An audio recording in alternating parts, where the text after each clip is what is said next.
Et comme ça on prend le temps de faire les choses tranquillement, on prend le temps aussi de voir un peu la vie nocturne de chaque ville. Et ce serait sympa je pense ce moyen de voyager.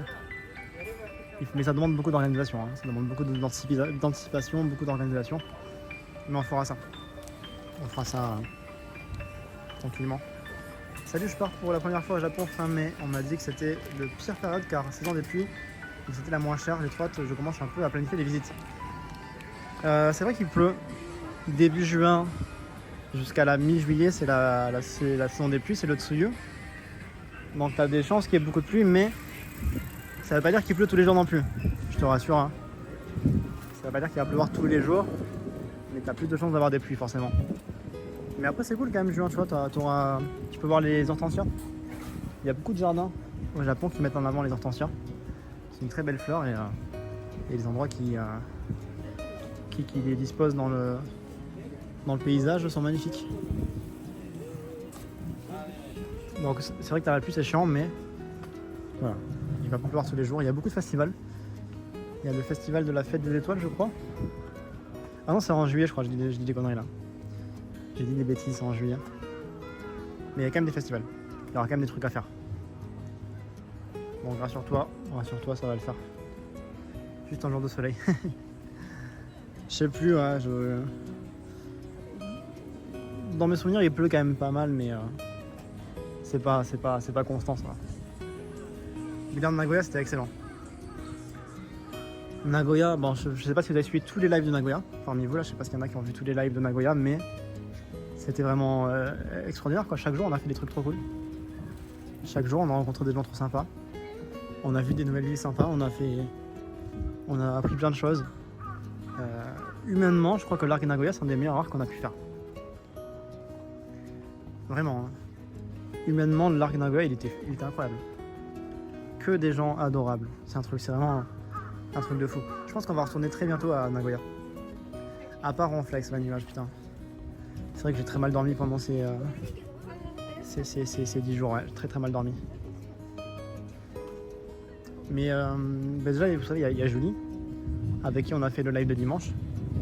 On va revenir à Nagoya pour faire des lives avec Julie. Parce qu'elle connaît beaucoup d'artisans. Et moi, vous savez à quel point j'adore interviewer des artisans. Donc, on va revenir très bientôt. Je sais pas quand encore exactement, j'ai pas décidé, mais cette année, c'est sûr qu'on y retourne. Merci beaucoup, Arcas, pour le resub. Merci, Arcas.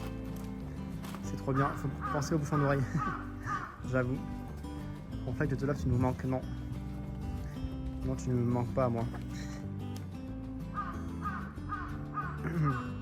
Très bien, t'inquiète, t'as pas trop de pluie, il fait bon et t'as pas encore les grosses chaleurs d'été. C'est vrai que juin il fait plus frais qu'en juillet août, ouais. Ça reste des températures assez agréables, on va dire. Mais dans tous les cas, à Japon, en fait, c'est un pays où tu peux venir vraiment à toutes les saisons. Tu auras des paysages différents, tu auras des festivals différents, tu auras des ambiances différentes.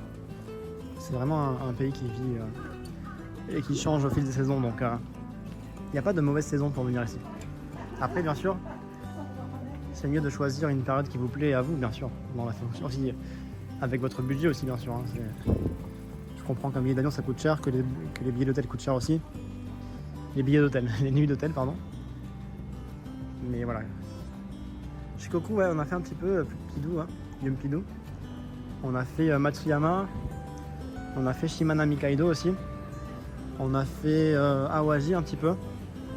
Et on va revenir cet été, je pense, à Shikoku. Merci beaucoup Esteban pour le resub. Esteban, merci pour la force. Cet été, moi j'ai 2 gros projets de live à vélo que j'aimerais faire. D'abord, j'aimerais beaucoup faire le Tokaido. Tokaido, c'est une ancienne route qui reliait Tokyo jusqu'à Kyoto, Osaka. Donc à l'époque, il n'y avait pas de voiture, hein, on faisait ça à pied. Il y avait une grande route aménagée avec des étapes, je crois qu'il y en avait 43, je crois, des sortes d'auberges en fait. Donc les étapes, c'est comme des mini-villages en fait, avec auberges, maisons des plaisirs, des bars, tout ça. Enfin, tout ce qu'il faut pour que les gens puissent se reposer et faire la fête. Et bien sûr, cette route n'existe plus vraiment, mais il y a des parcelles de cette route-là qui ont été préservées. Et moi j'aimerais le faire dans cette route à vélo. Ça pourrait être très cool comme expérience. Et ensuite j'aimerais bien faire aussi dans le Shikoku il y a 88 temples. Il y a un pèlerinage de 88 temples à faire avec des tampons spéciaux. Un pèlerinage voilà, que j'aimerais faire aussi à vélo.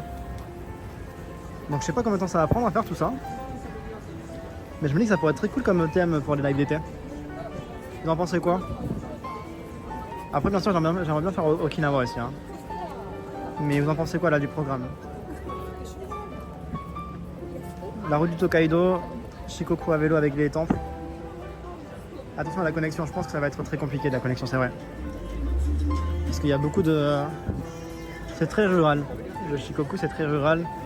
Il y a beaucoup de temples dans les montagnes. Du coup, j'avoue qu'on aura peut-être beaucoup de problèmes de connexion. Ouais. Peut-être qu'on fera ça pas en été en fait. Kochi Parken. Non, vous savez quoi en fait, je pense que ouais, pour la connexion j'ai très peur. Parce que pour moi l'été ça va être crucial. L'été le but c'est de ramener un max de gens sur les lives. Donc en fait je pense qu'on va faire le Tokaido. Donc Tokyo, Osaka à vélo, on va essayer de faire ça. Et par contre après le reste on fera des voyages ailleurs je pense. Shikoku on se fera ça plus tard. Peut-être à la rentrée tu vois. À la rentrée il fera pas trop chaud en plus. Parce que faire du vélo en été ça peut être très physique. Hein. Alors, on va garder Shikoku pour plus tard en vrai. C'est vrai. Merci beaucoup Luciel pour le subgift faire un nuage. Merci Luciel pour le subgift.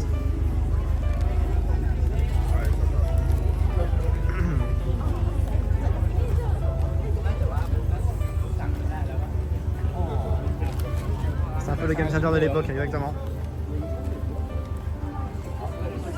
Je lis vos messages un petit peu. Coaché par Ken.